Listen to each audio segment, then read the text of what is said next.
పల్నాడు జిల్లా మాచెర నియోజకవర్గం దుర్గి మండలం జాంకమహేశ్వరంపాడు గ్రామంలో జిల్లా ఉన్నతాధికారులకు ఆదేశాల మేరకు వివిధ పోలీస్ బలగాలతో కాటన్ మార్చ్ నిర్వహించామని ఎస్ఐ కోటయ్య తెలియజేశారు. సార్వత్రిక ఎన్నికల నేపథ్యంలో పల్నాడు జిల్లాలో పలుచోట్ల దాడులు జరగడంతో గ్రామాల్లో ప్రశాంతత వాతావరణం కల్పించడానికి ఈ కాటన్ మార్చ్ నిర్వహిస్తున్నామని స్పెషల్ బెటాలియన్ డిఎస్పీ రామకృష్ణచారి విలేకరులు తెలిపారు. టెంపుల్ ఉంది కదా, ఆ టెంపుల్ మిడిల్ చేసుకుని ఓకేనా. నాతో పాటు కారు ఆ పార్టీ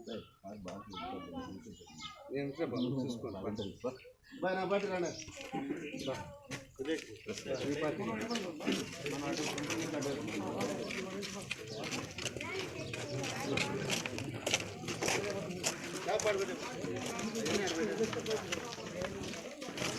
రాసుకోవడానికి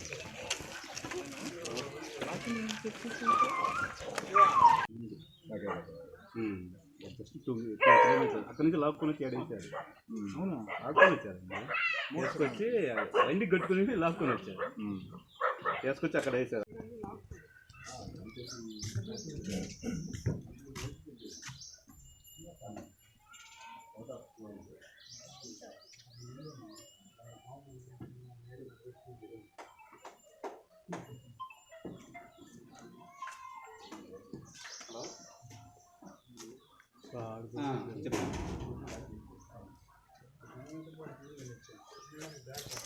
ఇంకా వెళ్ళా